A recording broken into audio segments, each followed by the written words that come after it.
Hey, it's Mike from the Mike Wagner Show. Thanks for tuning in to the Mike Wagner Show on Anchor FM. If you're interested in sponsoring my show, you can send me an email to the Mike Wagner Show at gmail.com, or you could also donate to the podcast. Just go to the Donate Listen site, and you can also donate whatever you like. Anchor is the easiest way to make a podcast. For those who are interested, Anchor can give you everything you need in one place for free, which you can use right from your phone or computer. We got creation tools, allows you to record and edit podcasts so it sounds great, and they'll distribute the podcast for you so it can be heard everywhere. Spotify, Apple, Google, many more. And you can make money from the podcast with no minimum listenership. So download the Anchor app for free or go to Anchor FM to get started. It's now time for the Mike Wagner Show, powered by Sonic Web Studios. Visit online at sonicwebstudios.com for all your needs. The Mike Wagner Show can be heard on Spreaker, Spotify, iHeartRadio, YouTube, iTunes, Anchor FM, Radio Public, and the MikeWagnerShow.com. Mike brings you great guests and interesting people from all across the globe. So sit back, relax, and enjoy another great episode of the Mike Wagner Show.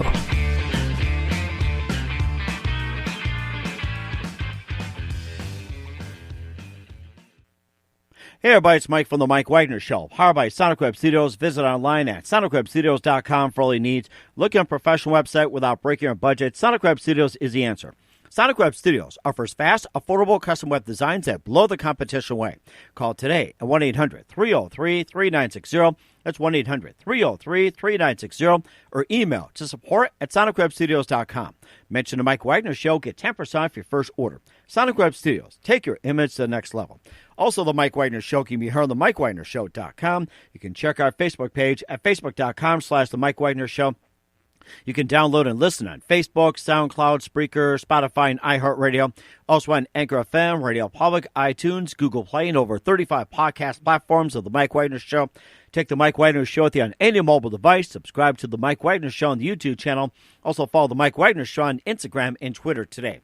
We're here with motivational coach, writer, and author of several best-selling books, including his latest 3 Steps to Conquer Internal Resistance. He's based out of Chicago, now currently living in Austin, and he's been a coach, writer, and author for about the last 15 years. He's been devoted to focusing, sitting still, also memory, and just a bunch of things as well, too, and, gives advice and also works with self-help gurus, and he was willing to go anywhere, try anything, and he also dedicates his life to understanding, exploring, and managing a lot of things, including what's happening with the latest pandemic in the States. He's committed to memory, concentration, speed reading, and more, which is very vital in this day and age. Live, ladies and gentlemen, from beautiful Austin, Texas, the guru of memory, concentration, and yes, speed reading, the 3 steps to conquering internal resistance, the very peaceful Kam Knight. Kam, good morning, good afternoon, good evening. Thanks for joining us today. Thanks a lot, Mike. I'm glad to be here. Thanks for having me on. Well, we're so glad you're here, too. So you have a new book called 3 Steps to Conquer Internal Resistance. It's on Amazon right now. You're also a coach, writer, and author of several best-selling books. And your goal is basically to improve mental performance, concentration, and also speed reading as well, too, and many areas. And before we get into all that, tell us how I got started. Yeah, so at a certain point in my life, I had an itch to write. It was an overpowering itch, one I couldn't resist. I don't know where this itch came from. It was just this thing that I felt like I needed to do. And what was interesting is that I was never a writer or liked writing, and English was not my native language. And to be honest, I wasn't good at writing. In fact, I sucked at writing. I had no business writing a book. But as I said, I had an insatiable itch that I couldn't resist, so I followed it. And at the time, I was really into personal development. I had come across these techniques while studying for the CPA exam. For those who don't know, it's called the Certified Public Accountancy exam. Mm-hmm. And at the time, it was considered one of the most difficult certifications to pass. It had a 15% first-time pass rate. So I thought to myself, it might be worth my while to spend some time learning some memory and study techniques. And I had hoped that the time I spent on that could help me save more time in the long run. And to my surprise, it was a very good decision. It really helped me out. not only did it help me out, but I ended up passing 3 out of the 4 parts on my first try. And the 4th part I only missed by like 2%. Wow. And the way the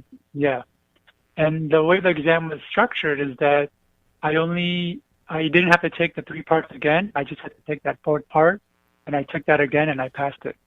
That is amazing. And of course, it took a lot, like with memory and everything. How exactly did you do that?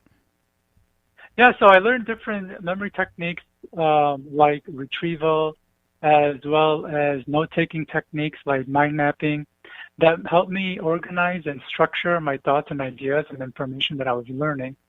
And it was in the organizing and the structuring of it, and then also in the recalling of it, that helped reinforce understanding as well as the memory of it. And what was really interesting is once I started applying these techniques, I was like, if I had this earlier, I could have done much better in school. And it got me thinking, this intelligence, it's a bit overrated. Because when I grew up, I was conditioned to think that intelligence was this really big thing to have, and either you had it or you didn't. And if you didn't, it would severely limit your life. It would have a big effect on your career, relationships, and overall success. But then I realized that through this experience that if people learned and used the right techniques, then they can operate just as well, if not better, than the people that we call genius. Mm-hmm. It's just that geniuses seem to have figured it out on their own. But if we use the same information, we can operate just as well. So I started going in that direction, and it was one of those things, once you jump into the rabbit hole, you realize there is no bottom. You can just kind of go further and further, and so that's what I did. Mm-hmm. It sounds like I've heard that term a lot, going down the rabbit hole and never getting out as well, too. And, of course, in terms of memory and everything else, why shouldn't people trust their memory? Why? Because as humans, we forget as much as 80% of what we hear, see, and learn within a few hours of hearing, seeing, and learning it. Now, that's not within the first few months or weeks or even days, but within the first few hours. And what's more is we rely on our memory to remember much more than that. We may come across a very valuable advice, important instruction, or painfully obvious fact, and think that it's just too valuable, too important, or too painfully obvious to forget. And sure enough, we forget. Then we do it again. We'll come across an even greater idea, even more valuable advice, and an even more painfully obvious fact, and think that this time it's just too great, too obvious, and too important to forget. And sure enough, we'll forget again. Mm-hmm. And not only do we forget the thought or idea, but we forget that we even had it. So we forget that we forgot. Mm-hmm. And go ahead. I'm sorry. No, I was going to say, and many of us live our lives like this. We're constantly forgetting new information coming our way. And so in a way, we're kind of living life where history is repeating itself in our lives because we're doing the same things over and over again and making the same mistakes over and over again. And it simply comes down to us forgetting. Uh-huh. And of course, how does the mind decide what information to keep? Yeah, so there's 3 main reasons for what the mind decides to keep and what the mind decides to throw out. One is that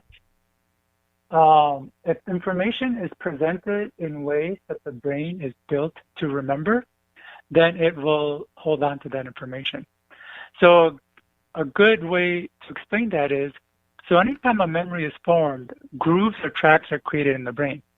You can think of these grooves and tracks like footprints or breadcrumbs that lead to a specific memory. The more that a thought or idea is repeated, the deeper these grooves or tracks get, making it easier for the brain to find or locate a specific memory. Now, what's interesting is these grooves or tracks, they don't deepen based on how important or valuable the information is. They deepen simply through the act of repetition. The more we repeat something, the deeper these grooves will get. This is the reason why commercial jingles are so easy to remember, because they've been repeated so often. But something important like a meeting can be forgotten at the drop of a hat. We assume that the meeting, because it was important, that we would remember it. but so we don't repeat the information, and so it doesn't stick.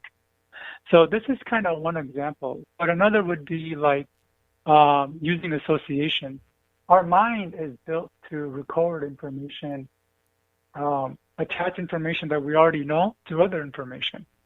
So if we're taking in data or facts, and we don't do anything to link into other information, or our mind doesn't naturally do it, then it's less likely to remember it. So our brain operates a certain way, and it has evolved to take in, process, and store information a certain way. And if we can present information that way, then we increase our chances of being able to remember it. Mm-hmm. And what's the most powerful memory technique a person can use? So it was something I had kind of alluded to earlier when we started, and that technique is called retrieval.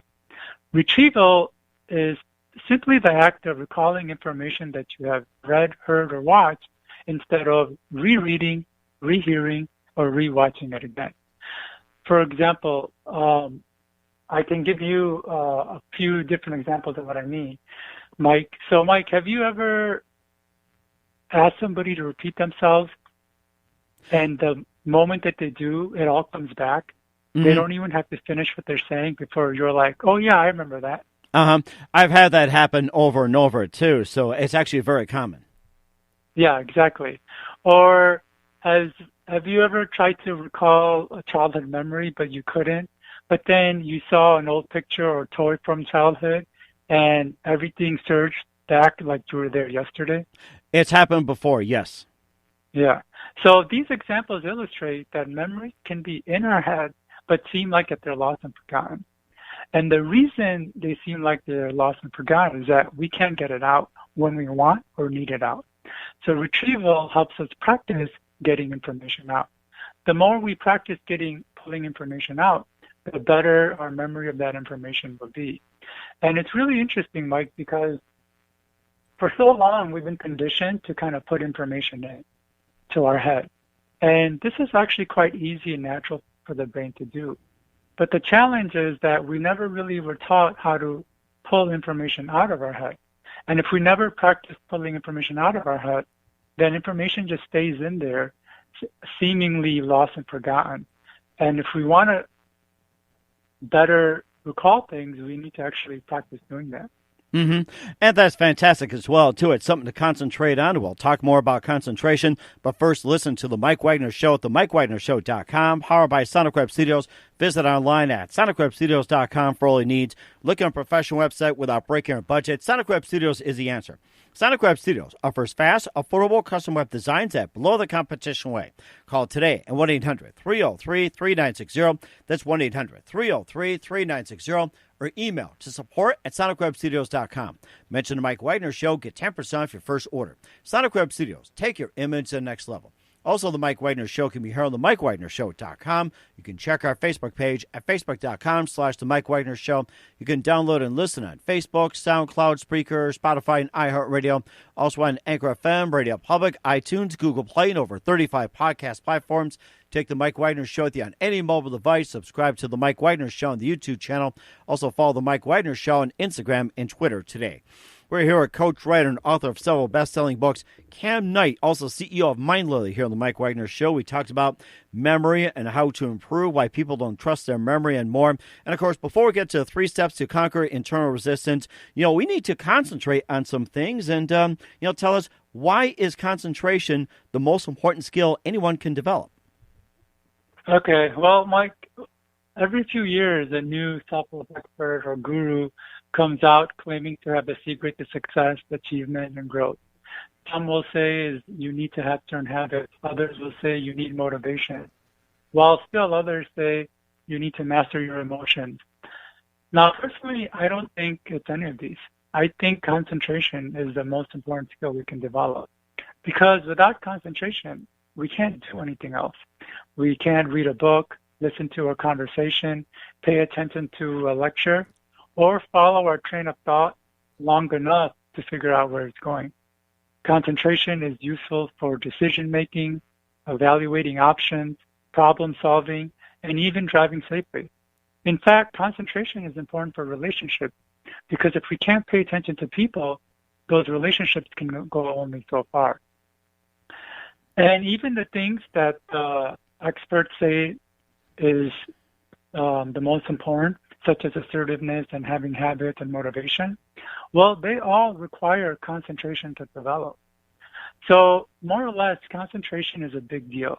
It's a bigger deal than most people can imagine. In fact, it's bigger than even that. It's a skill that matters more than any other skill, and it's a skill that's key to developing any other skills. In fact, what's keeping people from where they are to where they want to go is not with the challenge of the outside world. In fact, most things in life are quite easy, like reading a book or even taking the necessary steps to start a business. What makes it challenging is all the internal stuff that's going on that pulls us in all these different directions, especially away from the thing that we're kind of focused on. But if we can figure out how to stop all that pushing and pulling, then we can be more focused and get done the things that we want more easily. Mm-hmm. And can a person's environment influence concentration or focus? Yes, absolutely. Environment has a huge effect on our concentration. In fact, many people may not realize this, but a lot of environments that we kind of experience on a day-to-day basis, such as the shopping mall or a bookstore or a hotel lobby or even a restaurant, there's a lot of stuff that was premeditated to create an environment that had you acting and behaving in ways that the person who set up the mall and the hotel wanted. For example, the types of colors that are being used and the smells, they all enlisted us in very deep and primal ways to create a specific habit or behavior or even an action. And so if our environment can have such an influence on our habits, behaviors, and decisions, it can have a huge influence on our habits, behaviors, and decisions to concentrate. Mm-hmm. And of course, for many people, their thoughts tend to wander all over the place, especially at a shopping mall or hotel or park. How can someone battle a wandering mind? Well, one of the challenges with concentration is that what I like to say is it's like sedating a wild animal or training a wild beast. And the reason I use that analogy is because our unconscious mind, it comes from the wild. It came from over hundreds of millions of years of evolution in the wild. Whereas our conscious mind, the thinking mind, the human mind, has been around for only a few 100,000 years. So more or less, concentration is a battle. It's a battle between where you want to put attention and where your unconscious is designed or has evolved to put attention. Mm-hmm. And this is where that pushing and pulling that I had alluded to earlier comes from. And so the most important thing we can do is to understand that anytime you're trying to concentrate, in a way you're trying to battle another mechanism or another part of you that wants to do something else or is designed to do something else. Now, there's all sorts of exercises and techniques that we can use to improve our concentration. But I'll talk about one of them, which I think is the best exercise we can do, and it's the simplest one as well.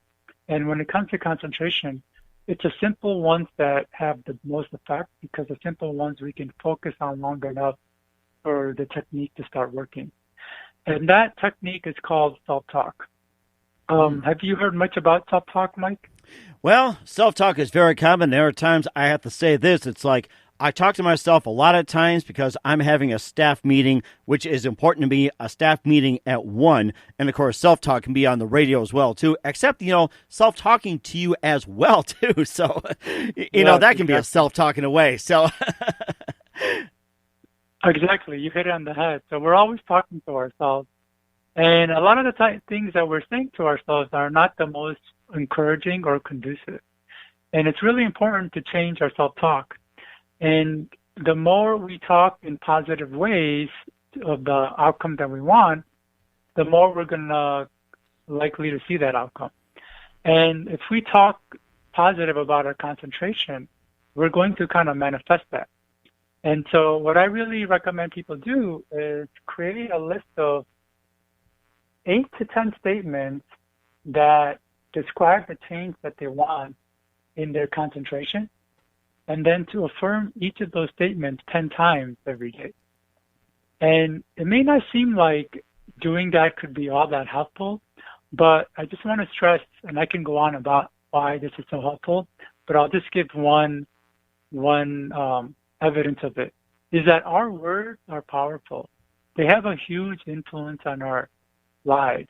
In fact, majority of the limitation and struggles that we're experiencing in life right now actually came from the words that were spoken to us, whether it was a parent or a teacher or a bully or a boss, saying that we weren't focused enough, we weren't smart enough, we weren't good enough.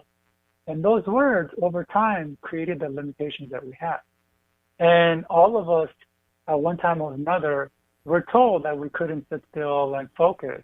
And those words went in and created the belief and identity of that. And now we're acting it out. Mm-hmm. And of course, go ahead. I'm sorry. No. Go ahead. No, but I was going to say, too, there's also more books on concentration. And tell us about where can we get your books and what are the titles? Okay, so my book, Concentration, is called Concentration, Maintain Laser Sharp Focus and Attention for Stretches of 5 hours or More. And my memory book is called Memory, Simple, Easy, and Fun Ways to Improve Memory. And they can get it on my website at mindlily.com/books, or they can go to Amazon and type in my name, Kam Knight. Okay. And we'll also talk about your book, 3 Steps to Conquer Internal Resistance and more. But first, listen to The Mike Wagner Show at themikewagnershow.com, powered by Sonic Web Studios. Visit online at sonicwebstudios.com for all your needs. Look at a professional website without breaking your budget. Sonic Web Studios is the answer. Sonic Web Studios offers fast, affordable custom web designs that blow the competition away. Call today at 1-800-303-3960. That's 1-800-303-3960. Or email to support@sonicwebstudios.com. Mention the Mike Wagner Show. Get 10% off your first order. Sonic Web Studios. Take your image to the next level. Also, the Mike Wagner Show can be heard on the MikeWagnerShow.com. You can check our Facebook page at Facebook.com/The Mike Wagner Show. You can download and listen on Facebook, SoundCloud, Spreaker, Spotify, and iHeartRadio. Also on Anchor FM, Radio Public, iTunes, Google Play, Apple, and over 35 podcast platforms on The Mike Wagner Show. Take The Mike Wagner Show with you on any mobile device. Subscribe to The Mike Wagner Show on the YouTube channel. Also follow The Mike Wagner Show on Instagram and Twitter today. We're here with the CEO of Mind Lily, coach, writer, and author of several best-selling books, Kam Knight, here on The Mike Wagner Show. He's born and raised in Chicago, currently living in Austin, Texas. And you have a new book called 3 Steps to Conquer Internal Resistance. And tell us more about that. Yeah, so what's really interesting is when I was growing up, I wanted to do more things in life. And one of the things that I realized is that wanting does not equate to having. Just because I want something doesn't mean I will be able to take the necessary actions to get it. And I wondered why that was. Why is it if I want to do something, I know what to do, I know how to do it, and I had the desire to take action, but for one reason or another, I'm just unable to. And that was a thing that kind of was at the background of my mind for a long time. And I explored that with any time I started to have a goal or wanted to get somewhere or wanted to do something, or if I didn't succeed in a specific endeavor, whether it was at work or a project. And the more I thought about it and the more experiences I had, I started to realize that our mind is designed to keep us from moving forward. It's actually designed to keep us from growing and making progress. And what I realized is we have all sorts of mechanisms inside of us that are designed to hold us back. And it's at the end of the day, these mechanisms aren't malicious. They're just built to do certain things. And in order to do what they're designed to do, they will hold us back. And if we're not aware of them, we could be limiting our progress and success in our life without ever realizing it or know why it's happening. In fact, most people end up assuming that it's because they're lazy or they don't have any willpower, or it's some other reason related to how they just can't do it. But the fact of the matter, it's not that they're lazy or don't have willpower. It's just that there are parts of them that are stopping them. And because they don't realize what those parts are, they just assume that it's them and they can't get over this hurdle. Mm-hmm. And what are some of the other factors involved too with this, being limited, like past experience, family history, or, psychology, education? What are some of the other factors that are involved in this? Yeah, there's all sorts of factors. There is our upbringing. Trauma plays a big role in our lives. Addictions play a big role as well. And when people hear of addiction, they think of two substances like drugs and alcohol. And that's one form of addiction, but we can be addicted to everything. We can be addicted to certain types of people, certain lifestyles. We can just be trapped in our habits. So these are all different mechanisms that have a benefit, but at the same time can be very limiting. Though there's one thing that's extremely important and very powerful that doesn't get a lot of attention. So if you'd like, I could talk about that as one of our biggest limiters. Okay. Yeah. Sure. Yeah, go ahead and feel free to do so. Okay, great. So as I mentioned, we have all sorts of things that hold us back, like habits and bad beliefs and addictions and other areas and trauma. So one thing that has more influence than I believe everything else is our identity. And identity is an abstract concept that isn't easy to explain or describe. More or less, identity are characteristics that define you. It's usually followed by the words, I am. So I am studious, I am generous, I'm a fighter, I'm a photographer, I'm American, Brazilian, German, Kenyan, Indian, Australian. I am cool. And the thing is, we humans are designed to operate within the confines of the identity that we have formed or accepted. What that means is that the mind will make it easier to do something if it is in line with our identity, and more difficult if it goes against our identity. So it doesn't necessarily matter how hard something is. What matters more is if it's in line with our identity. And that's what really makes it hard or easy. Mm-hmm. And I'll give you... Oh, okay, go ahead. I'm sorry. No. I'll just give a quick examples to illustrate what I mean by identity. So 2 quick examples. Going back to teenage years, being cool was really important. It meant more kids liked us, more parties we were invited to, and more chances for a date. So as a result, many of us tried to associate or identify with being cool. And if we thought we were cool, our mind veered our attention towards things that were seen as cool, such as wearing the latest fashion. But if something was labeled as uncool, then our mind would make us avoid it like it was a plague, because we couldn't lose that identity of being cool, so we didn't do anything that was seen as uncool, such as studying, debate, or the chess team. Another illustration of identity in action is with that, do you remember the Apple commercials back about 10 years ago where they pinned a PC who was kind of an older, boring suit guy, and then there was a Mac who was like a younger, hip guy? I remember that, yes. Yeah, so that's the biggest play in identity in action, because Apple did a fantastic job of creating an identity of an app user. They created an identity that they were hip and they were young and they were free thinking. And they created an identity of a PC as somebody who was boxed in, closed off, and limited. And they said, hey, if you want to be cool and hip, Mac people buy that.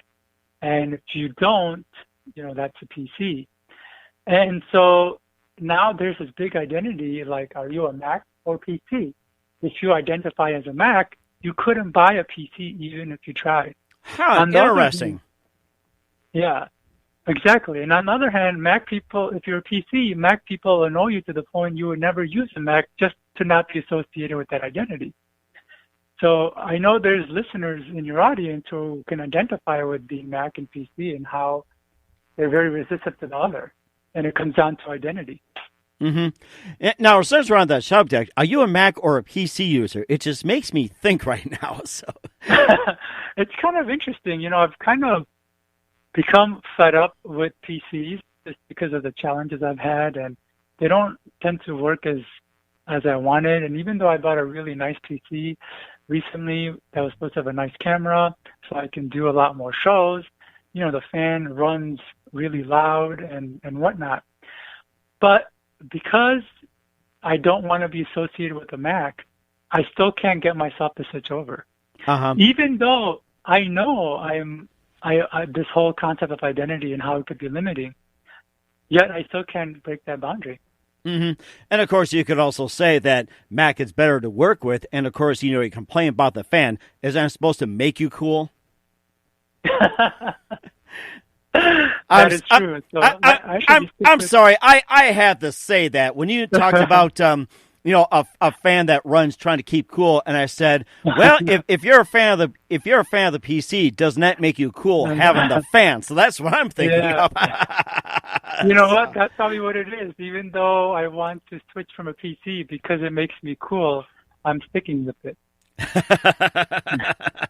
Well, I think I like to come out with something where it's between a Mac and a PC, and of course there's a Linux, but nobody's ready for the Linux yet. It's almost like that third party or that alternative, soft drink, soda, or whatever it is nobody really knows about. So, I just hope there's an alternative coming up soon to break the Mac and the PC mode. That's the thing. So.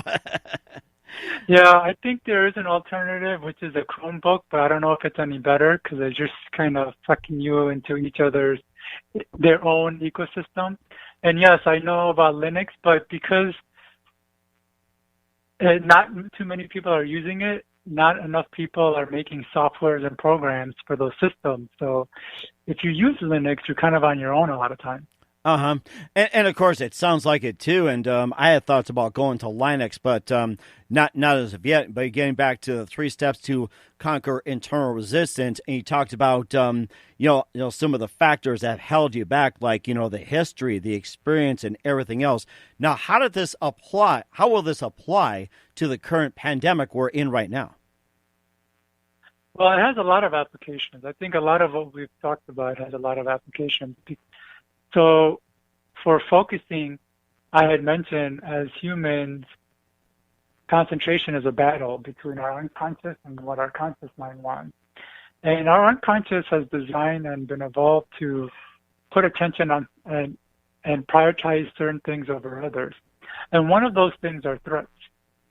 So we live in a world of threats, and anything that has a potential to affect our livelihood, it's going to draw our attention. And so because we're in this pandemic, a lot of people can't focus on other things because they're focused on this threat and how it's going to affect their life and how it's going to affect their resources, as well as their income and social status. And so this is going to be a huge block in their ability to kind of shift their focus on something that's going to be more useful and productive. And then how we respond as well is going to be dependent on our identity, because if we have an identity that we can't handle this, that we can't move on, that whatever job or career that we used to have, if it molded into our identity, for example, I'm an accountant or I'm a writer, and now it's requiring them to shift to something different, because right now in business there's a lot of talk about pivoting. And if they see themselves in their old career or as their old job, and they don't see themselves into a future career, they don't see that their identity can shift into a future role, then that's going to create a lot of resistance and difficulty and challenge. And with that, it's going to come a lot of anxiety and stress and just not a lot of good feelings. Mm-hmm. And of course, just lastly, what are the 3 steps to conquer the internal resistance? So the first one is kind of what we talked about, is to understand that our mind is designed to hold us back. And we kind of covered that in a little bit of detail. The second is to understand how that inaction manifests. Because if the mind's going to hold you back, it's not going to tell you that it's holding you back. So if habits are the culprit, the mind isn't going to be like, this thing that you're trying to do, well, it goes against our habits, so we can't do it. Or if the issue is identity, your mind isn't going to say, this thing that kind of goes against our identity, so we're just going to sit here and do nothing. That's not what happened. So inaction manifests other ways, and you have to be aware of how it's going to manifest. And one of the ways it's going to manifest is that you're going to forget things.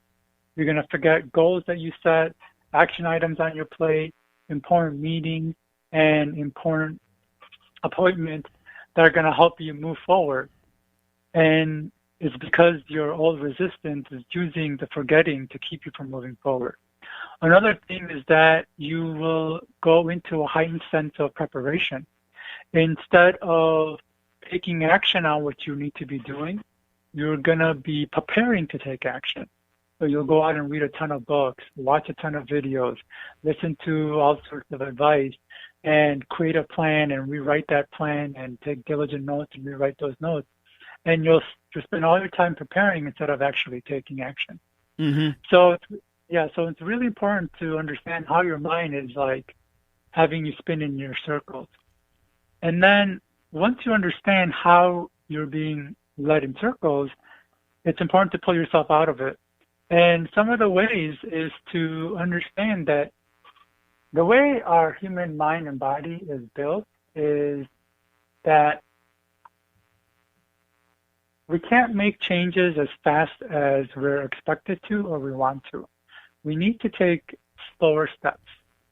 And what I recommend people do is if they're trying to shift gears, make a pivot, or make some sort of change, is to focus on implementing or integrating one thing at a time.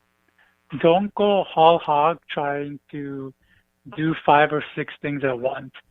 Spend 1 week on one item and spend a week so it kind of integrates into your body and your muscles. Then the next week, add another item. So do the first 2 items and get them going and integrating. And then the third week, add another item. And to take a slow approach so we don't create a lot of massive resistance that is forcing ourselves to work backwards as opposed to forwards. And that's fantastic as well, too. And tell everybody where to get the book, 3 Steps to Conquer Internal Resistance. Yeah, so that book is a free book. They can go to my website at mindlily.com. And on the homepage, there is a place where they can enter their email, and I will send over that book. And I will also send over some additional information that has a lot more details, because some of the techniques require, really reading and seeing examples to truly understand how to move from where they are to where they want to go. And that book and some of the following information will be a great guide for them. And that one is free. Okay, great. That's fantastic. Once again, Kam Knight here on the Mike Wagner Show, CEO of Mind Lily, also coach, writer, and author of several best-selling books. Thank you for your time. And just a couple of things here before we go. We'd love to have you back on sometime in 2020. And what are your plans, by the way, for later this year and into 2021? My plan is I'm finishing up a course. So the book that I had put together, it's going to lead into a bigger course called Conquer Your Internal Resistance. And it goes really deep into some of the topics that we just touched on about why our mind holds us back. I'll be discussing over a dozen reasons, how the inaction manifests, and I'm going to be talking about over a dozen ways that happens. And I'll outline a very detailed step-by-step way of how they can go from where they are to the new steps and the new actions and the new decisions that they want to take. And so that's really what I'm focusing on. And to be honest, I had a few trips planned. One was to go back to Chicago this summer and see some family, and the other was I bought a ticket to Dominican Republic and just to do a little bit of traveling. So I'm hoping things start getting better soon, so I'll be able to do those things. And, of course, we'd love to have you back on and talk about more about these ventures. We'll talk more about, concentration, memory, and most importantly, speed reading, which I don't recommend at this time, the speed read 3 Steps to Conquer Internal Resistance as of yet. And speaking of writers and speaking of writing, who are your favorite writers growing up? Who are my favorite writers? I would say that I was really much more into facts and knowledge. So I read a lot more, and I was really into science. And so I really read a lot of science books, but also books by some of the big thinkers in science, like who was the one who passed away recently? He was, I believe, paraplegic. Let's see. I'm trying to think. Let's see. Stephen Hawking. Yeah, that's it. He's the one that said billions and billions. Was that the guy? Yeah. That was it. Yeah, that's why I think. Yeah, it's like I know he said that, but I couldn't think of the name. That's the thing. But I'm glad you mentioned it. Yeah, and I'm a memory guy, so this information should come off the top of my head. But the reason I had challenges with saying Stephen Hawking is because I didn't want to confuse it with Richard Dawkins, who is an evolutionary psychologist or scientist, and he was another guy that I really enjoyed reading as well. So Stephen Hawking and Richard Dawkins, two very analytical, science-minded guys who I really respected when I was reading their works. That is fantastic, and I had some trouble trying to remember as well too. I'm gonna start applying the memory techniques after we get done here. And who you consider biggest influence in your career? My biggest influence in my career right now, I wish I had a better answer. I wish I could say like a specific person, because I kind of had this mindset that I was going to figure things out on my own. I was going to do things on my own, because when I got into personal development, some of the stuff that I was reading, it wasn't really all that helpful, and it was a lot of information I was coming across was very surface level. And I got frustrated by that, so I threw it out to the side and told myself, whatever challenges I'm experiencing, I'm going to do it on my own. So I kind of got on my own path in this journey, especially with the writing. I wanted to kind of have my own voice into the writing and not sound like somebody else. So I tended to avoid having too many influencers coming in.